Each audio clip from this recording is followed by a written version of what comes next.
Hello and welcome back to another Doctor Who action figure review. Today I am taking a look at the Unit 1975 Terror of the Zygons set, exclusive to B&M stores in the UK. So once again, massive thank you to Character for sending these over for me to review. And yeah, let's get stuck right in, beginning with the packaging.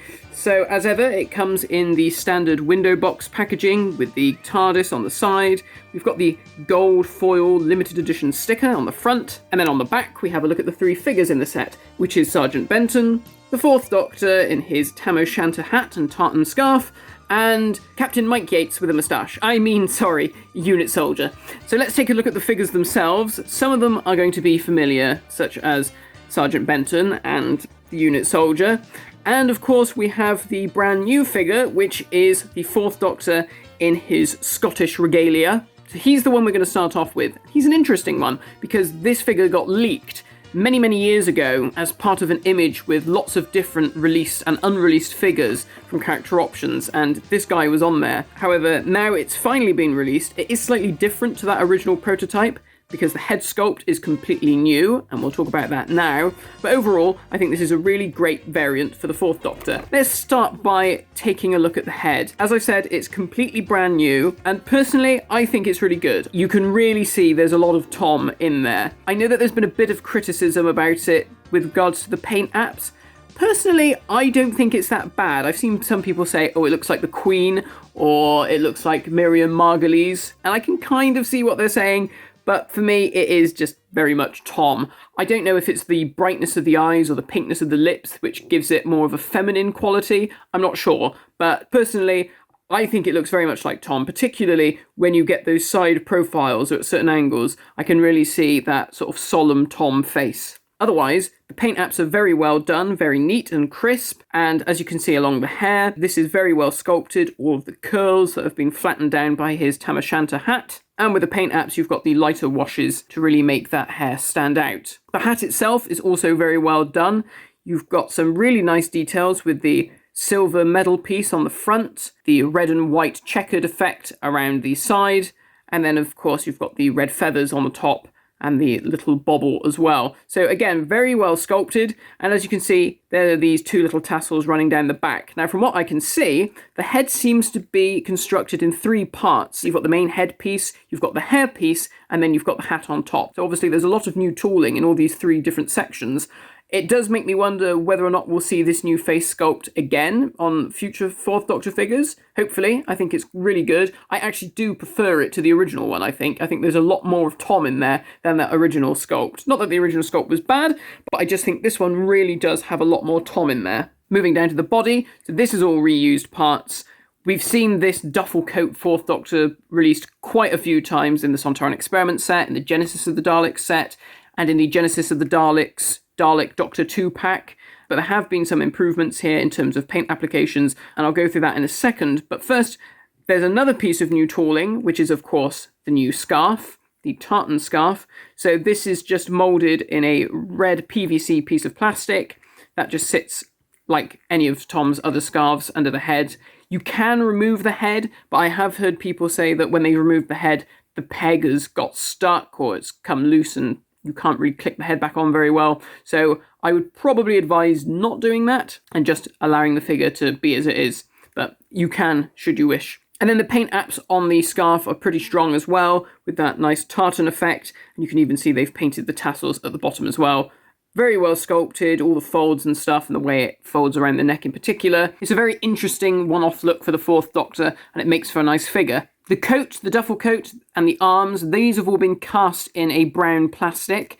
Previous versions, the plastic has been painted, and this is something that you find a lot with these new B&M sets, is that a lot of the parts are cast in the colour rather than being painted. And you can see he's got his red safari jacket underneath as part of that duffel coat sculpt. And then we have the shirt, the tie, and the houndstooth waistcoat. So this is the first time that this duffel coat figure is actually pretty much spot on accurate. Previous releases, they've given him a red tie, they've given him a houndstooth waistcoat, and it's like, no, that's not what he wore. What are you doing? But this time, it's pretty spot on. We've got the correct houndstooth waistcoat, we've got the correct white shirt, and they've even painted the tie the correct darker green. Technically, he did wear this green cravat tucked in behind his shirt, like around his neck. But obviously that would require new tooling. They've just painted the existing sculpt in the green colour, which I think is fine. And if you're not a fan of that, well, you can just very carefully reposition the tartan scarf to cover that up. Then we move down to the legs, and here I think is one of the biggest improvements of all the Fourth Doctor figures, and I really hope we see this technique used again should they release any versions of the Fourth Doctor in the future,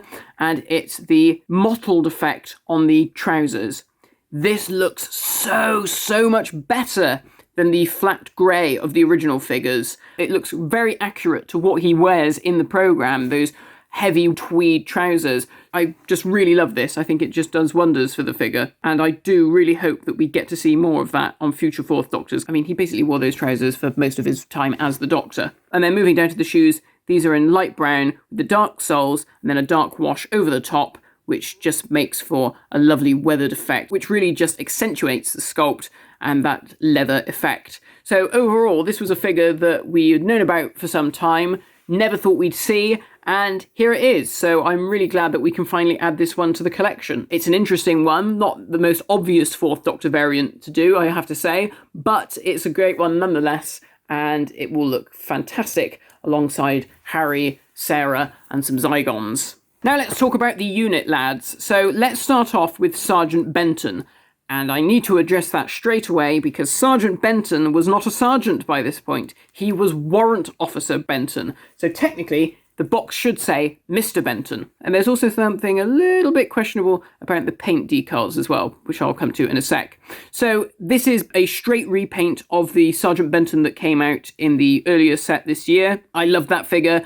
And I was really excited when I heard about this set because I thought, oh, he's got that really cool camo look in that story, so that will make for a really fun version. And yep, I think he looks great. I really love the camo. I think I prefer it to the original figure because it's just a bit more interesting. There's a bit more going on there than the flat green tones. Head-wise, fantastic sculpt, like I said before. Really lovely paint applications with the eyes and the mouth and the eyebrows. Very neat, very tidy. The unit badge, very nice and crisp. All the lovely sculpting around the hair. This time around, the beret, same colour as the previous ones.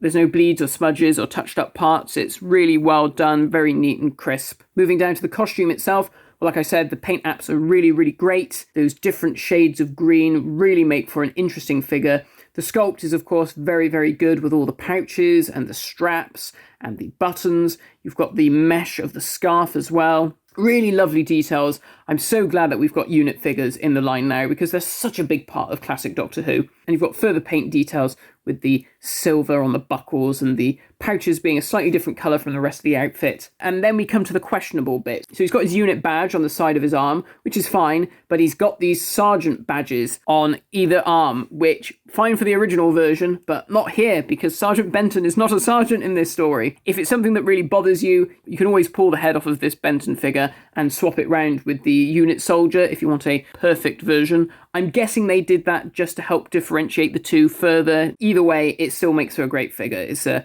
small little nitpick, I have to say. And then he has the brown leather gloves, again, very well sculpted, and the light green trousers with the dark brown shoes and the darker soles. So a lovely figure. Gotta love Sergeant Benton. He also comes with an accessory of his SMG, his submachine gun, and I know this will please a lot of people who were disappointed with the first releases because there was a lot of chatter about the guns being wrong with the first releases, that the guns were modern guns and that they shouldn't have them.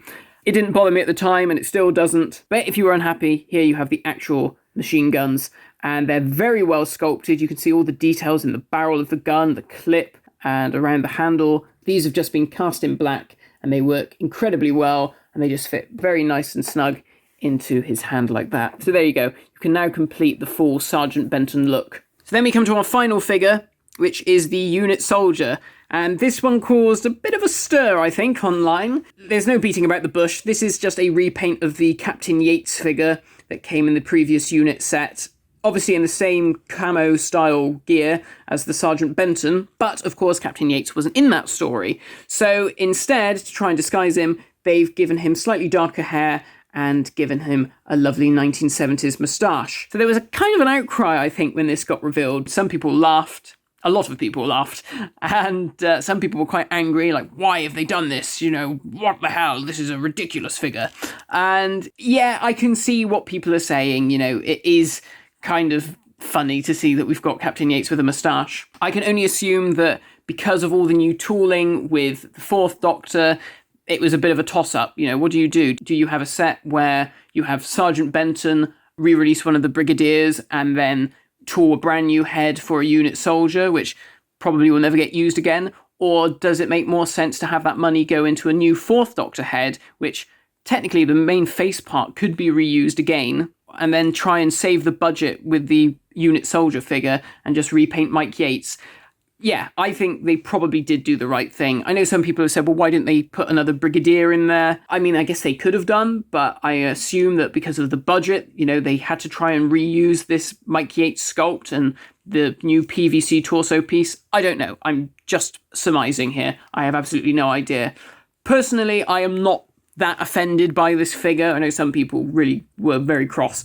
I personally am not bothered. I can just see, well, we all know what happened to Mike Yates. He got fired from unit. He tried to get back in by growing a moustache and hoping that no one would notice. Either that or it's a Zygon duplicate, and they thought that Mike Yates had a moustache and was still working at unit during this story. There's a lot of stories you can come up with to figure out why he looks the way that he does. I'll leave that to you. Leave some comments in the comments section. Come up with some wacky ideas for me. Yeah, I shan't spend an awful lot of time talking about this figure because it is basically Sergeant Benton with a different head and without the sergeant's insignia on the sleeves. Honestly, I think it's fun that we've got a unit squaddy. Obviously, we would have all liked a new head sculpt. I'm not going to deny that. But with the budgets in place, I can see why they did what they did. I know some people were saying, why didn't they do the Brigadier in his kilt? Because they could have reused the legs for Jamie. And I can see that, but there would have been a lot of new tooling. You know, you would have had to have had new legs, the kilt, and a new head, because the Brigadier doesn't wear a hat when he's in that outfit. So, you know, that's something else you'd have to factor in. So I can understand why they went this route and maybe not supplying another Brigadier. They probably needed to get their money's worth out of that Mike Yates head. Moving on to the articulation now, the unit soldiers are obviously using the same body, so their articulation is exactly the same. The Fourth Doctor differs slightly, so we'll just start with Sergeant Benton. He has articulation at the neck, so it can move side to side. He has the half ball-jointed shoulders, so not only can they swivel all the way around, but they can also be pushed out to the side like so, ever so slightly. That one seems quite stiff. Don't know if this one's any better. Yeah, there we go. He also has articulation at the bicep, which goes around, swivel joints at the elbows, swivel joint at the wrist, swivel joint at the waist, T-crotch joint for the hips so they can go forward and out to the sides, swivel joint at the thighs, and also a swivel joint at the knees so they can pivot back and forth. The Fourth Doctor, on the other hand, has all of the same articulation. The only thing he doesn't have is the additional articulation at the shoulders, so they can swivel all the way around, but they don't go out to the sides. Overall, as a set, I think it's really great. I really like the new Fourth Doctor. I think that's a fun variant, and I think the new paint applications in the costume, particularly in those trousers, is fantastic. Sergeant Benton, I think, is really wicked. I absolutely love this camo look for him. I think he looks really, really cool. I think that's a very fun version. And yeah, you know, the added extra soldier is, you know, he's just kind of a bonus. You'd be paying about £20 for the Fourth Doctor and Sergeant Benton with a weapon in a lot of places these days. So to get a third figure with it, that's pretty good going, I have to say. So thank you all for watching. Let me know what you think about this set in the comments below. I'm really interested to see what people think, particularly about Unit Soldier Mike Yates that is not Mike Yates. And yeah, thank you all for watching, and I'll see you all again next time for another review of the winter B&M releases. See you all soon. Bye-bye!